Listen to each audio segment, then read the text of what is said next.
we're going to talk about Sherry Papini caught in a lie on the ID channel. Nicole, thanks for stopping by. How are you? I'm great. I'm great. Thanks for having me, Neil. All right. So, Nicole, kind of, tell us how this got started for you. Sure. I mean, it was an enormous case, national attention. Everyone was looking for Sherry when she went missing back in 2016, November 2016, during a run. And the world was sort of like anxiously like, what happened to this woman? And was she abducted? Was she trafficked? Her husband was going on national media. And then, she's returned. She shows up battered, beaten, branded by the side of the road with a very weird story that the FBI and local police looked into for 5 years before the FBI finally arrests Sherry for lying to them because they say she perpetrated this hoax kidnapping. So she's never spoken to anyone before. We're the very first team she's ever given an interview to, and she has a very different version of events. Isn't it interesting? There's always two sides of the story. As a documentary filmmaker, that's you, right? You always see two sides of the story in journalists in ways, right? Yeah, absolutely. And my sort of favorite thing to do is to take a conventional narrative, the story everyone thinks they know, and sort of upend it and dig into it and show you what you didn't know, what got left out, what was, nuanced away. And the story of what happened to Sherry, there's a lot of just outright untruths and fallacies that have been told, and she's never challenged any of them. So it's interesting because she herself is an unreliable narrator. She pleaded guilty to lying to the FBI. So part of what we do is kind of try to sort like what part of what she's saying is real, what might not be true, and can we trust her? Here's my question. This is very crazy. Is that why didn't she tell her story earlier? The stakes were very, very high for her. So she wanted to tell, but she wanted to tell what really happened to her. But I think a couple things happened. She had been lying for so long, which she admits now, that when she and enormous resources were spent, people's lives, the FBI agents, the sheriff's investigators devoted their time away from their families to hunt down, go basically they went in the wrong direction. She threw them away from the person who actually did the thing, according to her.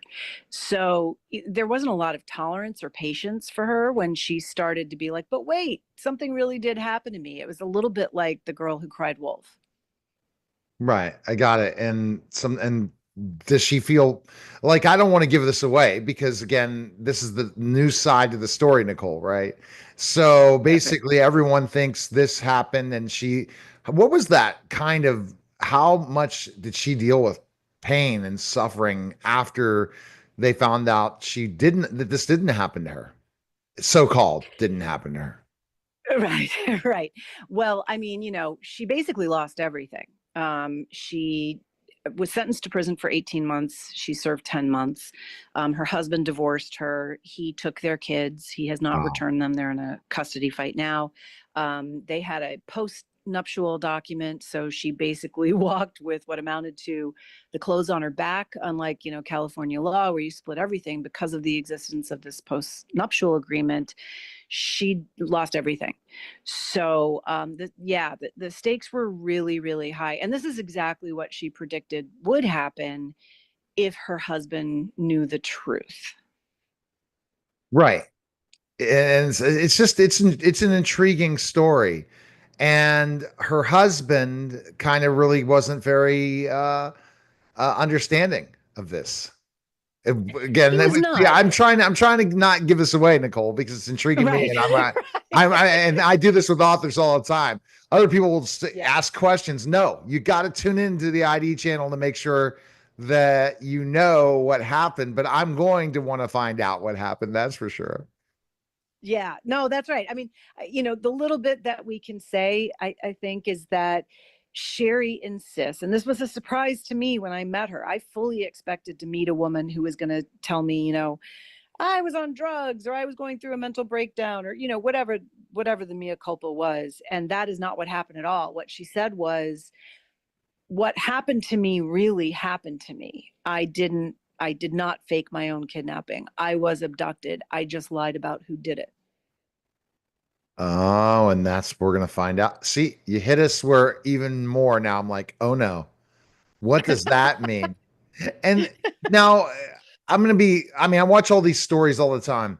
Who's the most credible? It really is how the paint the it's the evidence that you find, Nicole. Because at the end of the day, if the other side doesn't bring enough evidence, then you start to believe her more. And you see this in a lot of these kind of cases, right? Yeah, that's exactly right. And I think in our culture, one of the things that we sort of expect in a criminal case always is a trial where there's going to be an airing of both sides present their best evidence and their best case and there's testimony and a jury or a judge comes to a conclusion. There was no trial in this case. She pleaded guilty almost immediately. And we go into the reasons why someone would plead guilty to something they maybe didn't do. So what's out there in terms of media coverage and documentaries that Keith has participated in is kind of standing as the historical quote unquote truth about what happened here. But what we learned is that it is significantly flawed. There are some full-on inaccuracies that have been reported, and everybody has an agenda. Sherry is not the only one with an agenda in this case. Everyone does, and that's the problem in these cases. Now, do you feel after this airs that other people are going to come out of the woodwork saying she's lying? They may. We talked to an awful lot of people. I think we proved in some cases that what people think they know about this case isn't accurate. But I know this. I spent more time with her than the FBI did, and I mean, we have 1,500 pages of transcripts where I am just riding her. We gave her no quarter. We were relentless. And I would like to think, I'm old, I've been doing this for a minute. I would like to think I would have gotten her to crack if there was more that she was lying about. She was surprisingly, she stuck to her story about most of it. There are a couple cracks, and you'll see them in the film. We preserve them, but yeah, I was kind of surprised, I have to say. All right. We can check it out on the ID channel. When will it be available, Nicole? Monday is the premiere on the 26th, 9 p.m. Eastern time, and the next night is Tuesday, the 27th. All right. Thanks again. Really appreciate it, Nicole. Thanks for stopping by. You bet. Thank you. All right. You're Bye, Neil. listening and watching the Neil Haley